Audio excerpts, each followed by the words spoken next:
Thank you for that beautiful music. Each week we read our youth education core values as a way to bring us together and remind us of our shared commitments. Enrollment in our youth programs is open and free throughout September. If you know a young person or family who might enjoy being part of this community, this is the perfect month to invite them to join you on a Sunday. This morning, our core values reader is Eliza Jones. Please join me in welcoming them to the stage.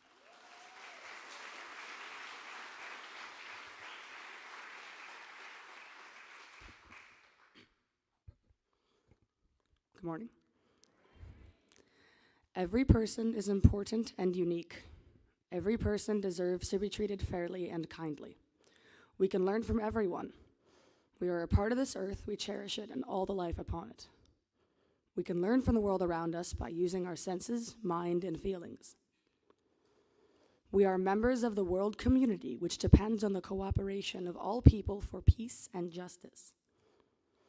We can learn from the past to build for the future. We are free to question. We are free to choose what we believe. We accept responsibility for our choices and actions, and we strive to live our values.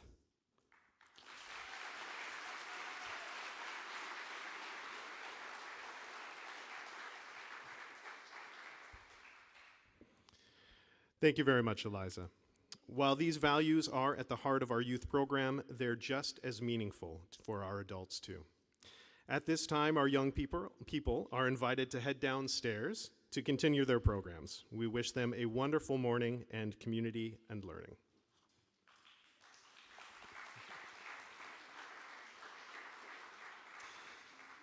It's now time for opening words, a moment when we hear directly from one of our fellow Ethical Society members. Each week, a member of our community shares a short reflection to help us get to know one another more deeply and remind us that our community is built on real lives and voices. Our current platform series explores how positive change happens through human effort, how cooperation, solidarity, and shared responsibility can make the world more just and compassionate. Opening words is one way to bring those ideas into focus, grounding them in lived experience. Please join me in welcoming Ethical Society member Kathy Schrenk up to the stage.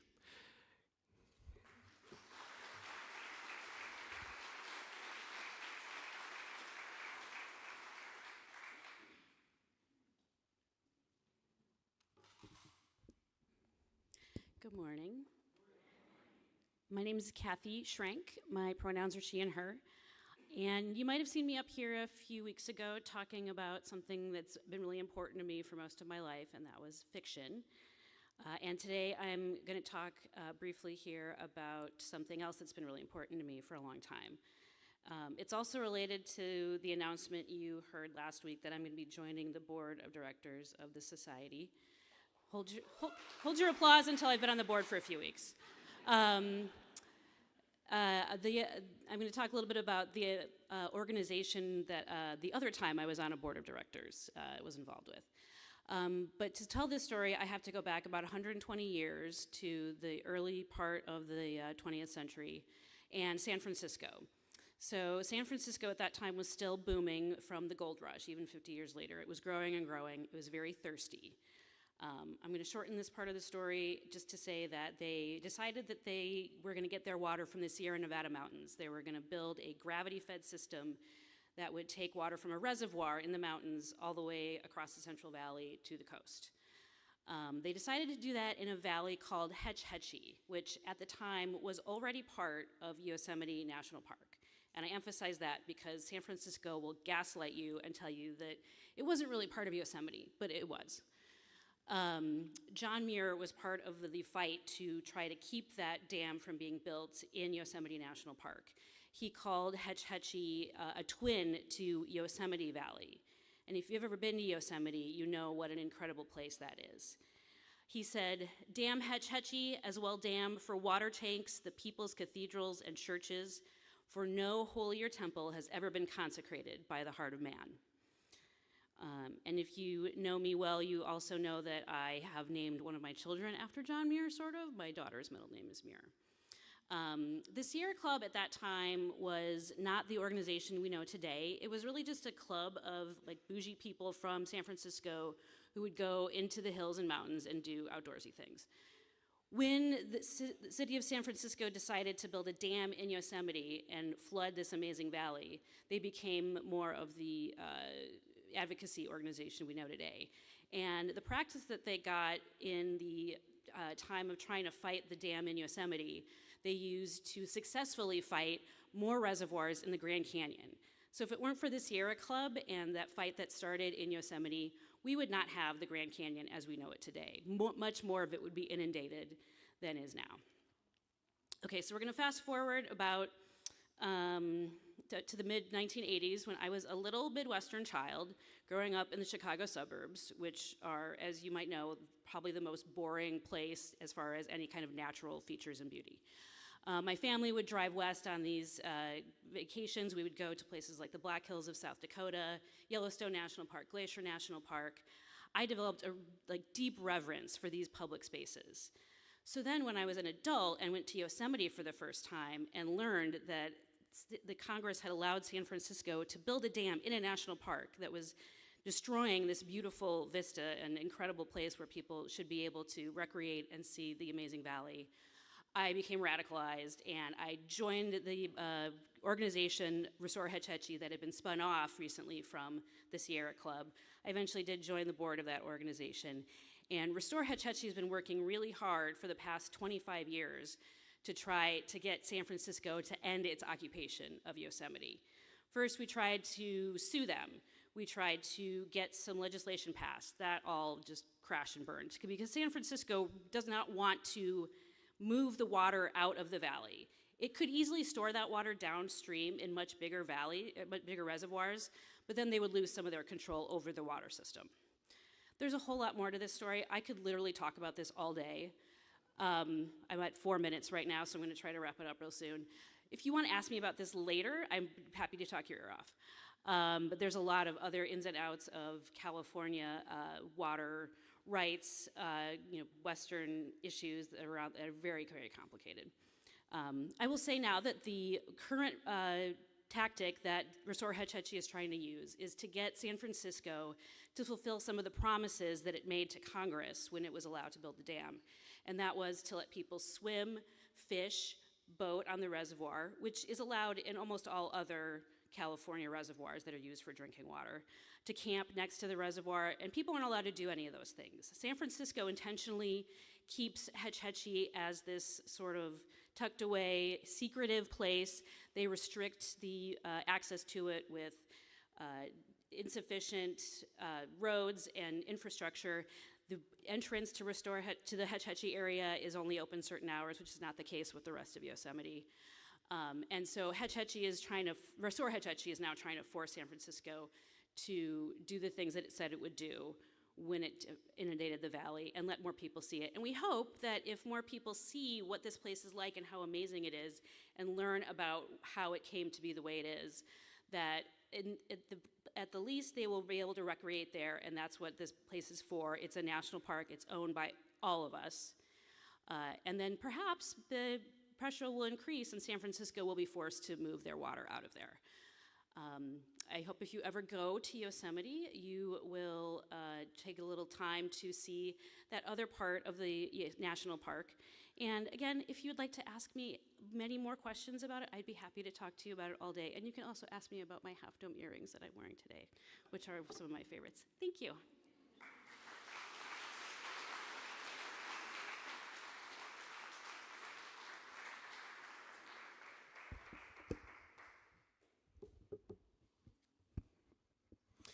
Kathy, thank you so much for sharing a piece of yourself with us today. Your words help bring our theme to life and strengthen the connections that hold our community together. Eimear and Eileen will now perform our second musical selection for today, Bonnie Blue-Eyed Nancy, a traditional song that is both tender and timeless.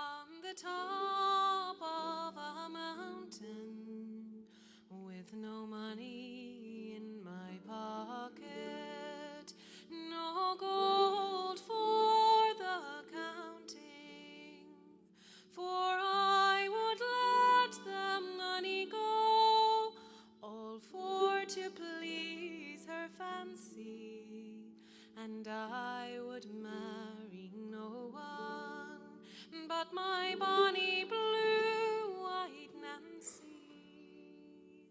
She's my bonny blue-eyed lassie, with an air so sweet and tender, her walk like swans on water, and her waist so small and slender.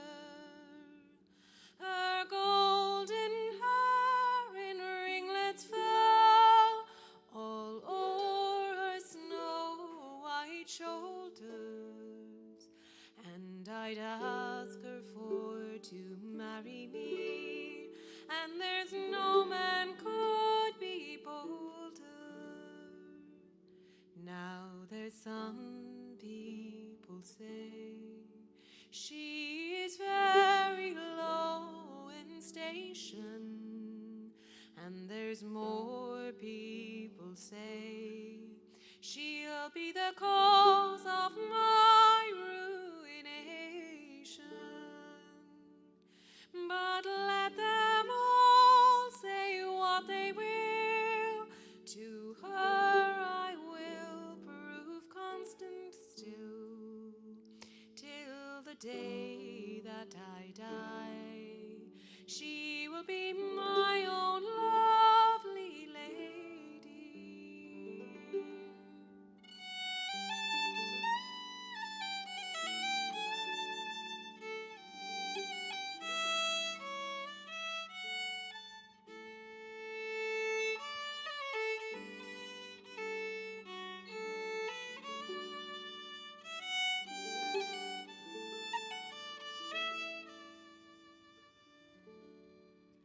How lightly skims the swallow o'er the dark waters of Achel, and how blithely sings the nightingale, so charming to behold her.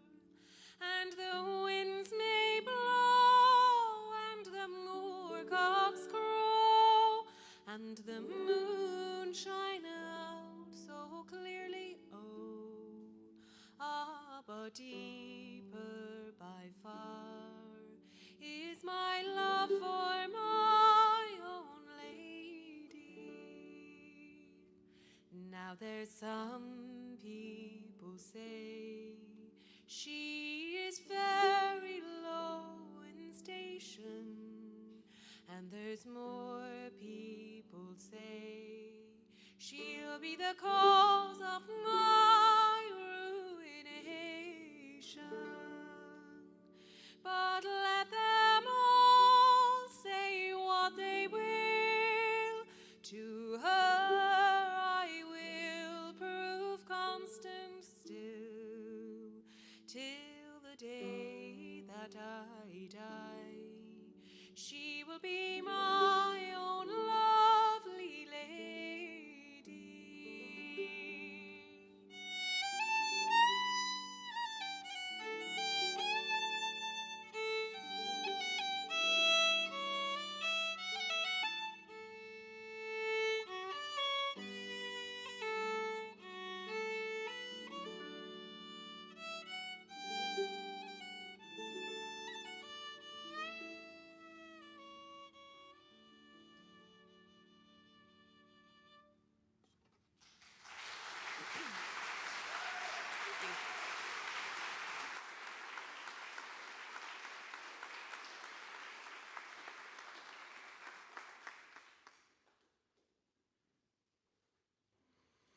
Thank you so much for such a beautiful love song.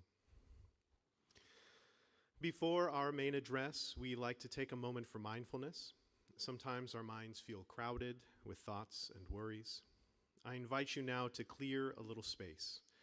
Let your shoulders relax, soften your gaze or close your eyes, and bring your attention to your breath.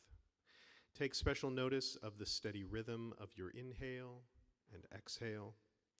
With each breath, let yourself feel a little more grounded, a little more present. We'll take one quiet minute together, and as you breathe, let your body release what it doesn't need and welcome in a sense of calm.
This morning, our platform looks a little different.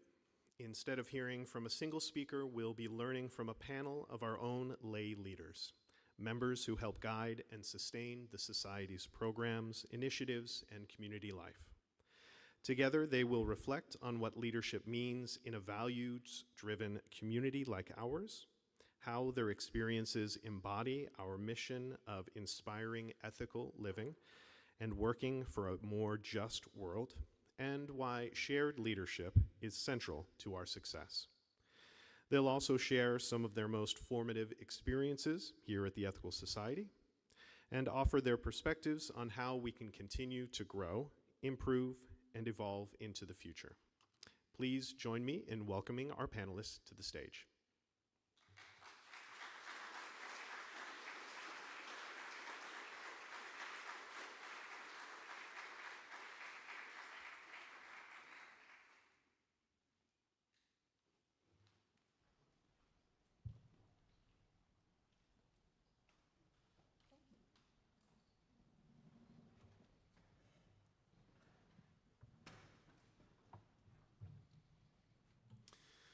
All right, we're going to start with personal introductions. To start, could each of you briefly introduce yourselves and share how you've been involved in service or leadership here at the Ethical Society?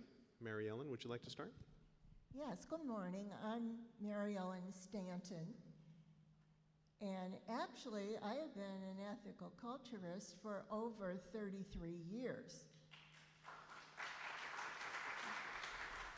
I was 6 years old when I joined.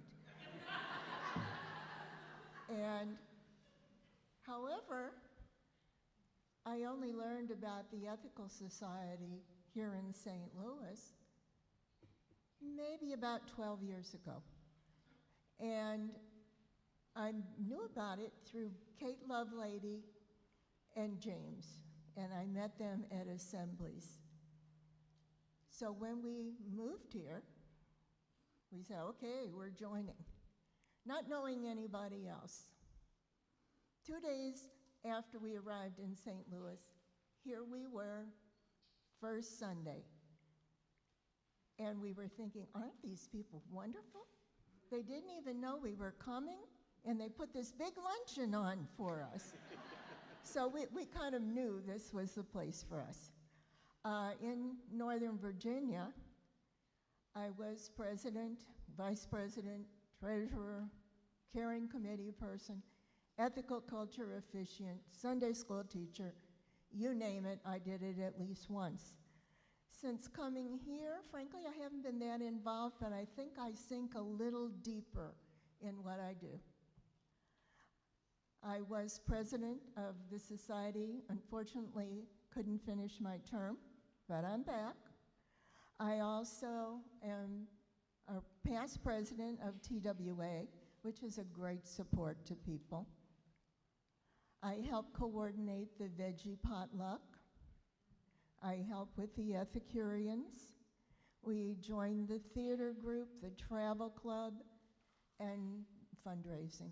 And all of it has really been enjoyable, and everybody has welcomed us.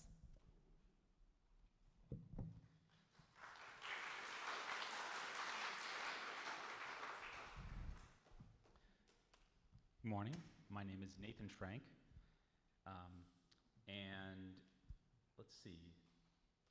I've been here involved in the society for almost 10 years now. Kathy and I started coming here mostly because we were looking for a place for our kids to hear some ethics and education from somebody other than us. And then shortly after, I got involved with the End Racism team that was active at the time. And my first experience with leadership here at the society was doing some organizing with that team. So I got involved, and at the time the team was organizing about 6 forums a year, and some Black Lives Matter vigils, some platforms, and my inspiration for getting involved there was just wanting to help spread the organizing burden, because I saw how much work the people who were currently organizing it were doing, and thought that I'd pitch in. Since then, I was asked to join the board, and I served 2 years on the board. While I was on the board, I joined the finance committee, and I still serve on the finance committee. I participated in the nominating committee the past 2 years. I've helped with the UHST fundraiser last year. I expect to continue doing that this year. And upcoming, I've been asked to chair the next strategic planning task force, so I'll start working on that here pretty soon. Yeah, I feel like some members of the task force might be here. I don't know. Hi, my name is Catherine Belrose. I have only been a member of the Ethical Society for about 2.5 years, and I have served on the platform speakers team for a year now. I feel very underqualified compared to these two to be up here, but the platform speakers team arranged this panel.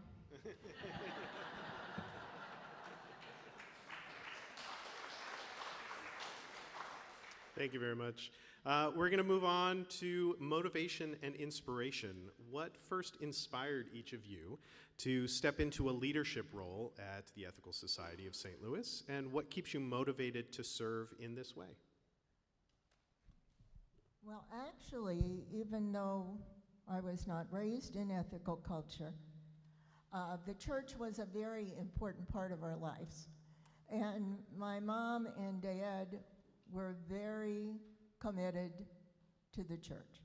My mother baked pies. She watched the playground. You know, she worked in the school library. And my dad pretty much collected money for the church. So I sort of had this ingrained in me. We joined ethical culture, frankly, because we wanted our daughter to have an ethical background without religion. Andy and I are from 2 different religious traditions, so we chose a third way to go because of our beliefs. I continued to get involved. I mean, we were always on the fringe of ethical culture. In Northern Virginia, we were hit with a very serious illness, and the society just showered us. So at that point, the 2 of us decided, hey, we got to give back. I mean, and we did, as you've heard. The other thing is, it's really rewarding. It's a good feeling to come to a place like this and remember the old song, Everybody Knows Your Name. Maybe you don't know my name, but you know I belong here. And that is a good feeling, and I like to keep that feeling going.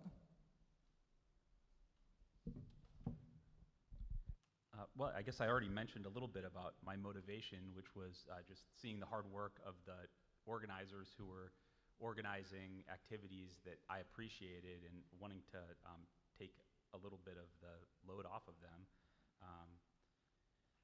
And let's see, what motivates me to keep serving, I guess I saw that this place runs because of volunteer effort, And I appreciate being a part of the community, and so I feel like I'm, doing my part to help it keep going and thrive by volunteering where I can. All right. So I had been a member of Ethical Society for about a year, a little over, and I had been looking for a way to get involved, but I wasn't really sure how. And I also felt like maybe I couldn't, and maybe some of you can relate to this, because I felt like I was so busy all the time. And I'm self-employed, and so my darn boss, who is me, scheduled me to work every Sunday.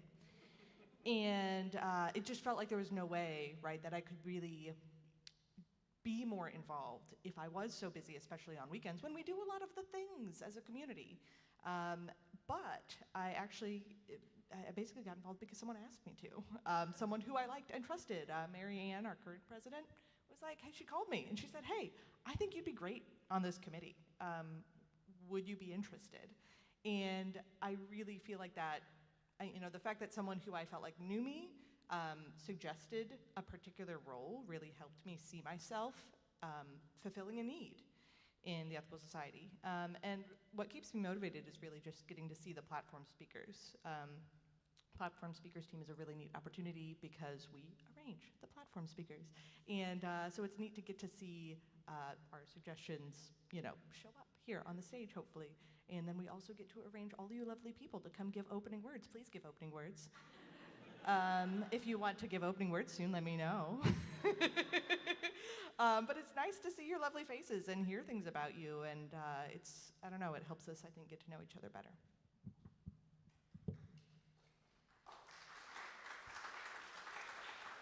Thank you very much. I definitely heard I identified with some of the things I was hearing there in terms of, motivation and inspiration.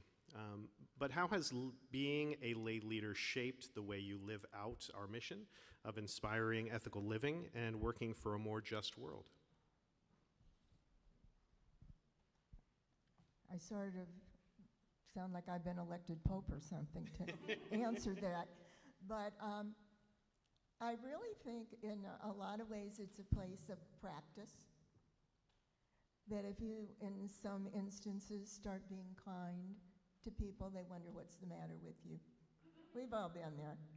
And I think here you can put your beliefs into practice by treating people well, by reaching out to the outside world with contributions or volunteering or whatever. Another thing that is very important to me, and was right from the beginning when we joined, was being a model for my daughter. And we live in a crazy world. The area where we lived in before we moved here was very upper class, very materialistic. We didn't want that for her. And I'm very proud to say she's not like that. But the Ethical Society was such a place to help us, not only us model, but there were people all around her modeling how to treat other people. And finally, I found great inspiration from the Ethical Culture Sunday school or summer school, going to assemblies, and seeing other people across the whole movement, across the whole country involved. It helps me from being a little bit too insular.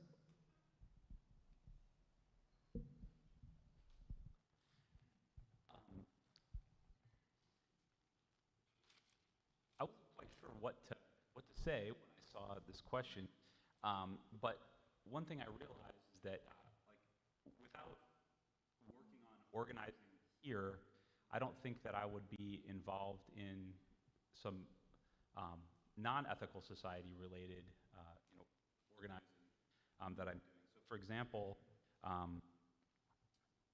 part of my organizing work with the End Racism team here, I became familiar with the Community Remembrance Project that is inspired by Hold the mic a little further up on your hand. the Equal Justice. The Equal Justice Initiative, and so I've been an organizer with this outside group for almost 5 years now. And so, I guess being a lay leader here inspired me to get involved with that. And also, I've learned about organizations that I feel are, worthy of my support, my financial support through the Ethical Society. And so, I really appreciate when people share other organizations that they're interested in, and their fundraising, et cetera. So those are a couple small ways. Thanks. All right. So what I'm hearing from y'all's answers is community, and that's definitely my answer as well. Just quick curiosity, audience participation. Who here may have seen the documentary Join or Die, which was screened in October here? Okay, a couple hands. For those of you who haven't seen it, I strongly encourage you to look it up online, watch it streaming. It's a really excellent documentary that discusses how participating in community is not just good for us, right, as individuals, right? We've talked about how volunteerism feels good. It's good for you. It's also good, of course, for your community. It's good for the nation, right? And we're seeing, of course, a lot of change that one of the best ways I think that we can live our ethical values is by showing up for each other, right? And by finding those who, just be there for each other to maintain those values, right? Like live those values by being together, if that makes sense. Excellent. Yeah, thank you. We sometimes hear that new visitors, new members aren't sure how to get involved. From your own experience, thinking back to when you first started, what would you say, or current experience in what you're doing today, what would you say to someone who's wondering how they can take their first step into service or leadership here? Well, first of all, we were very fortunate when we officially signed on. Kate Lovelady, the then leader, presented us with a list of all the activities and programs offered here at the Ethical Society. So the two of us sat down and really looked at it. What could we join? What would fit us? To be honest with you, we signed up for just about everything. And there was a method to our madness. We were thinking, okay, let's see what's going on, and then we'll pick the ones we liked. Now, it almost took a year, maybe a year and a half, but we finally settled on those things that seemed to speak to us the most. For one reason or another, they usually involved eating and potlucks and things, but nonetheless, we joined. When we first joined the group, I would say, don't volunteer to be president. Start small, bring a dessert. Say, I'm not going to go home till I talk to 6 people. Ease your way in slowly, get the lay of the land, and then decide, I can do some good for this group, and they can do good for me. And I think that's the way to start, but I'd say most of all, start small. Good, thank you. Yeah, I think that getting involved in a group that you enjoy their activities, I think, first of all, find what's going on here at the society that you like. Go sample a few things, find something that you like, and then once you've found a group that's organizing activities that you like, ask one of the people doing the organizing how you can help in a small way. As you build relationships with people, you'll probably be asked to do more, and pitch in how you can, and then once you're connected, you'll probably start getting asked to do other things. So that was certainly my experience. Yeah, seconded. I think that this is excellent advice. I will do that now. I like the don't be president, but talk to 6 people, and bring a dessert. Oh, that's key life advice, really. Bring a dessert. I don't think anything could be ruined by more dessert. But my thought is, a lot like my path to joining the speakers team was that someone who I trusted told me they thought I'd be good at it. If you would like to be involved, turn to someone that you know at Ethical who's maybe a little more involved than you, and tell them, hey, I have these strengths. Can you think of a team that could benefit from that, or a way that I could help. And I'm sure that they could point you in a direction, in the right direction, hopefully, but at least in a direction to someone else, perhaps. And if you don't feel that you know anyone well enough, or that you feel like you are not yet well known enough to do that, go to someone who is, already a visible leader. I don't mean to volunteer you too, but at least me, you could come talk to me, and I would be happy to point you in the right direction and get you connected to someone who could put you on a team where you could thrive. Excellent. Yeah, that's great advice. We're going to see a QR code later on the screen for ways to get involved. That's another kind of low effort of just scan the code, check the boxes that you are interested in, and then people reach out to you and say, hey, I'm the leader of this group, and I saw that you maybe are interested. So I definitely was a lot of the jump right in and joined lots of things right when I started here as well. So we are looking ahead now to what you think the Ethical Society can do to grow or improve, and how might lay leadership play a role in making that happen?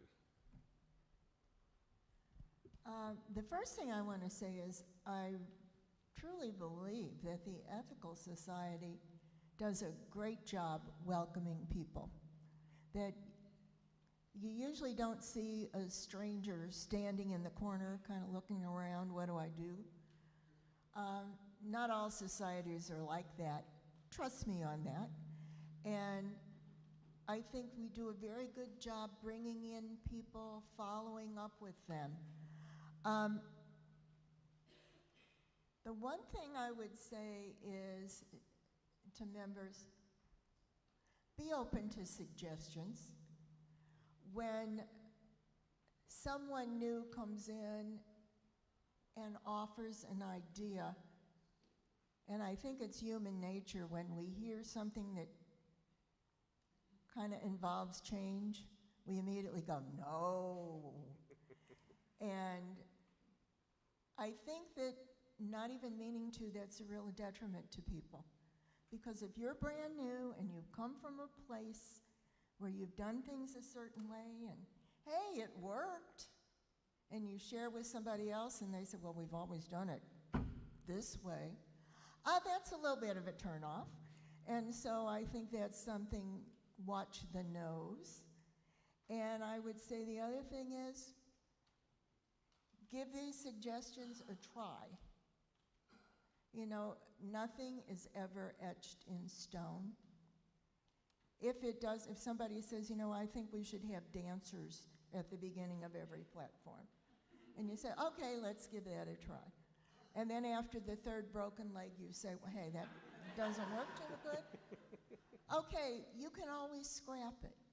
So I would say be open to new ideas and change.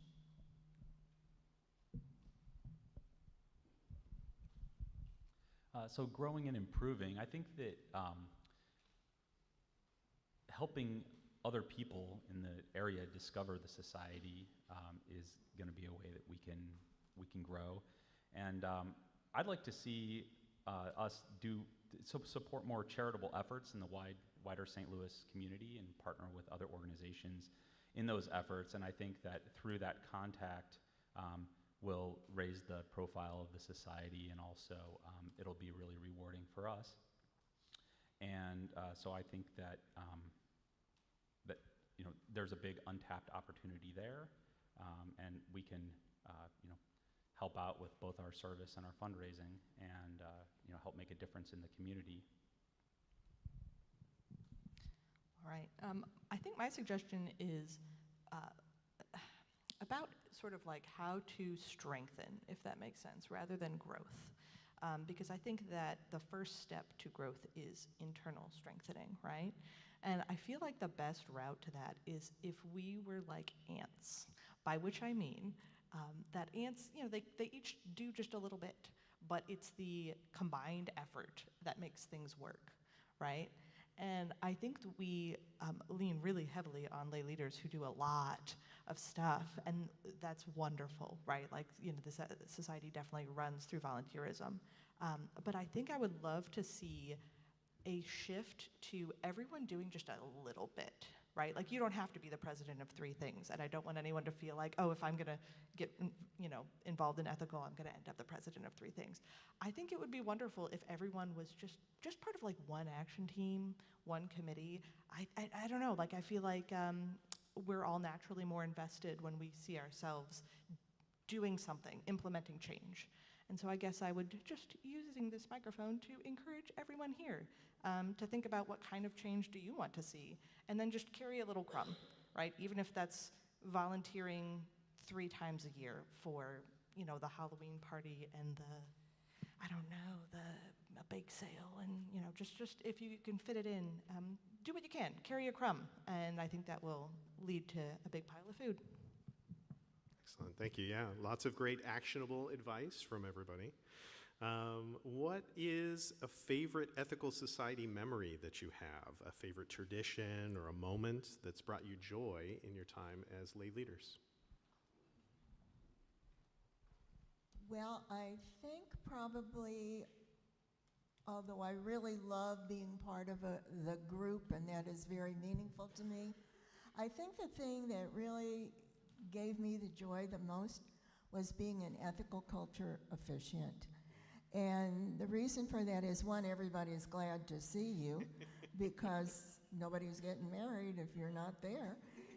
But I think being invited to be part of such an intimate part of a person's life and kind of setting them on their way, being involved in baby naming ceremonies, and then coming back and seeing the babies at 8, 16, 24.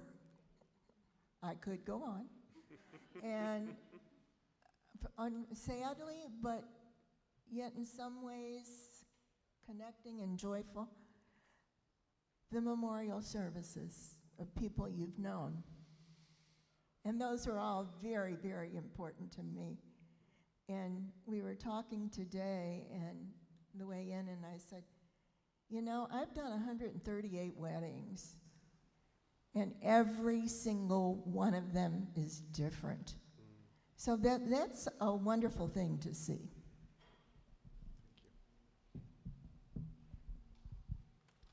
Wow, 138 weddings, that's amazing. And only 2 divorces. It's a good record. Well, that's inspiring, Mary Ellen. My favorite, ethical society memory isn't just one, but I really love opening words, and the kind of opening words where people share about themselves, not just what organization or club that is happening at the society, that they're currently advertising for. So the kind where you learn about people's interests or something in their past, something that they're working on. So I really appreciate those, and look forward, whenever somebody who I don't know very well is doing opening words, to learning more about them and having a way to connect. And so anyway, I love those. And so I was thinking about what were some times, maybe where I started appreciating opening words when I first started coming to the society. And one memory that stuck out was opening words that Trish Cowan was giving maybe the first year or 2 that Kathy and I were coming to the society. And one part of it, I don't remember much about it, and I actually talked to Trish this morning, and she doesn't remember it at all, so this is kind of funny. But she was saying during her opening words that she didn't appreciate how Christmassy the Good Cheer program was. And so I thought, oh, this is great. There's dissent, and people are kind of airing their grievances, from the stage, and that's okay here. We're not a monolith. So that actually, I really appreciated that, and got me to know a little bit more about Trish that I didn't know before. So you can challenge the status quo. So anyway, that was opening words. Give them. Yes, thank you for that advertisement. If you would like to give opening words, please contact me. So my favorite part about Ethical Society is similarly a thing that we do every single Sunday. I really appreciate the reading of the Sikh ethical values. I love to see the young people involved. First of all, I love that we have a way that they can participate before they go off and do their learning downstairs. But it's also so affirming to actually hear values that I believe in addressed every Sunday, because we don't hear it anywhere else, do we? You know, it is increasingly difficult to hear those things out in the world, so it's lovely to hear them here. I'm going to cheat and say a second thing. My second thing is the mindfulness meditation minute, because that's the number of minutes that I can meditate each week. Very good, yeah. I actually have been I've had ethical individuals officiate both my wedding as well as naming ceremony for my son. I remember giving opening words, and I think I remember that one that Trish did. Trish is my wife, by the way, that she did of throwing a little shade on our holiday celebrations, winter solstice celebrations. I do love hearing the kids come up, and there's a little part of me that's like, are we indoctrinating them by having them come up here and read this thing over and over again? And but we do include that. You know, I'm free to question my beliefs. I'm free to to talk back and say, no, I don't really buy that. So I want to thank you guys all for being up here, for giving us a little bit of yourselves, for giving us some time, and for giving us so much of your time as being lay leaders at the Society. Can we give a round of applause and thank you?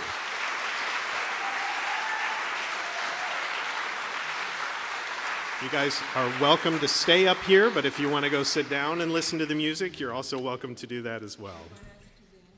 Yes, if you want to dance on your way down, just, each week, our mission comes alive not just in words, but in action. Today, I'm excited to share a new way we can live out that mission together. As a humanist-centered congregation, we affirm the worth of every person and recognize that each of us brings unique strengths and interests to our shared mission.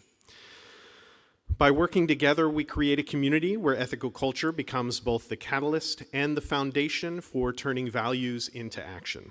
Our creative director, Louise Jett, has developed a strategic marketing plan that lays out a bold vision for how we tell our story, welcome new visitors, and connect with the wider St. Louis community. It sounds like a lot of what we were talking about just here on stage.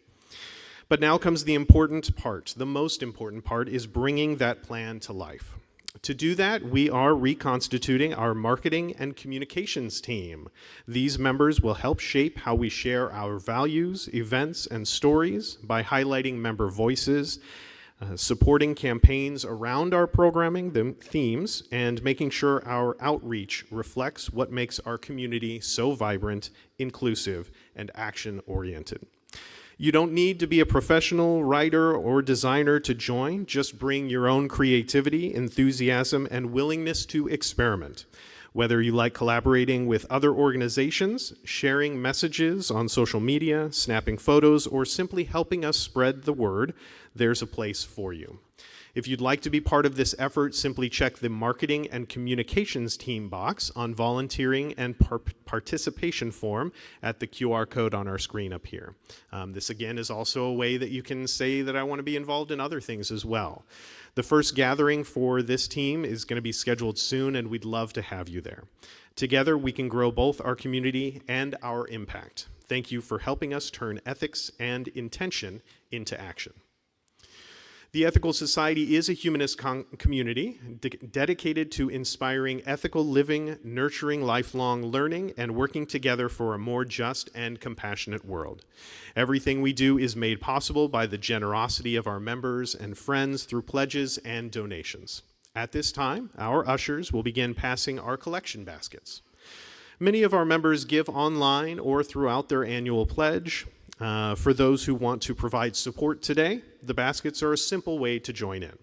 You can also give at any time at ethicalstl.org/donate or by scanning the QR code on the screen. Every gift helps advance our shared mission of personal growth and community connection. If you're visiting today and want to learn more about us, please stop by the Visitors Connect table after platform. That'll be directly beneath this room. The table is located downstairs, and we'd love to meet you. Also, don't forget to explore our ethical library downstairs, where you'll find resources on ethical culture, humanism, and programming themes. You're welcome to take a book home with you today. Reminder, that is in the carpeted section of the room below us, within the larger Becker Hall. There's lots of books all over the place, but the ones for the library are in that carpeted room. We've got a couple of announcements. The Good Deeds team invites you to participate in our first annual Ethical Society St. Louis Day at Greenwood Cemetery on Saturday morning, October 4th. For carpoolers, we will leave the ESSL lot at 8:30 a.m. Those driving on their own can meet us at Greenwood at 9 a.m. We will have a history of Greenwood presentation and then do some weeding, trimming, lopping, and whatever is needed for a couple of hours. We'll finish with a bring your own picnic lunch on the grounds. See the connection for more details or contact Stephanie Segala. Please RSVP on the Facebook event or by talking to Stephanie. There she is. Service Sunday, an annual Ethical Society tradition, will occur on October 26th. We are partnering with multiple nonprofits to collectively do good in the world that day. We will pack warming kits for both Power for STL and Atheist Alliance, helping the homeless to distribute to the unhoused individuals this winter. Please donate thick socks and hot hand warmers to help supply the warming kits. Our goal is 400 pairs of socks and nearly 200 hot hands. Please contribute by buying these items and adding to the bin at the downstairs stairwell or by ordering from the Amazon wish list found in your weekly email. Thank you in advance for your generosity and commitment. For any questions, please see Crystal White. The Ethical Society Fundraising Group wants to invite everyone, come one, come all, to watch 6 smashing reels of action, love, laughs, and mystery in the 1926 film The Flying Ace. Thursday, October 9th at 7 p.m., doors will open at 6:15. Live music accompaniment will be provided by Cherry and Jerry during the film. We've seen them up on our stage many times. In addition, an opening short film will be accompanied by Jamie Fraser on the organ. After the film, enjoy a silent auction of unique baskets and try your luck with raffle prizes. Tickets are $15 a person. Kids attend for free. You can purchase tickets downstairs after the platform or using the QR code on the announcements or at the door. All proceeds will benefit the Ethical Society of St. Louis. Finally, the Navigators will be hosting First Sunday Lunch on Sunday, October 5th at 12 p.m. immediately after platform. Lunch is going to be a pasta bar with gluten-free options for your pasta, topped with your choice of your choice of sauce, either a red sauce, a homemade cream sauce, or a clarified butter. Proteins will be ground beef, chicken, or mushrooms that are sauteed in olive oil. Finally, we will have salad and bread on the side. If you've already got lunch plans, we've got you covered for dessert with a bake sale before and during lunch. And Navigators is a national secular inclusive scouting organization. Proceeds helped send our families to events like our National Jamboree that was held in New York City this last summer, as well as to offset costs for other programs. If you'd like to stay connected with the life of the Ethical Society, use the QR codes on the screen, one for our weekly email newsletter and one for ways to get involved. Our newsletter features upcoming events and community news. The involvement list offers a variety of member-driven initiatives, from collaborating on building our Sunday programming to connecting through social groups. Now, all help us to build a vibrant, welcoming community. We hope you'll check off the options that interest you and find ways to engage that are meaningful to you.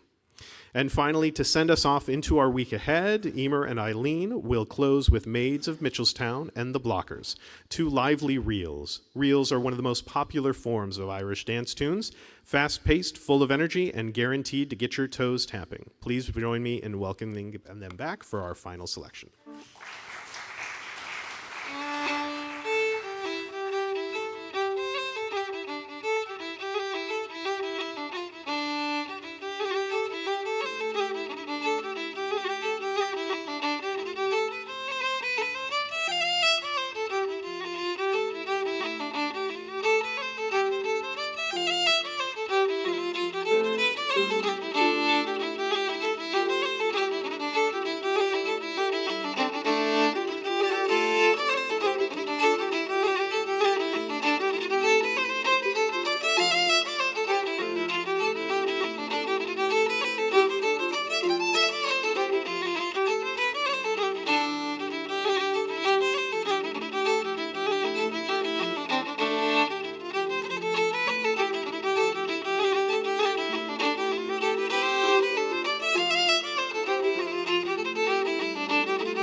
Thank you so much. I was surprised nobody got up and danced for that one, but I was tapping my toes at least.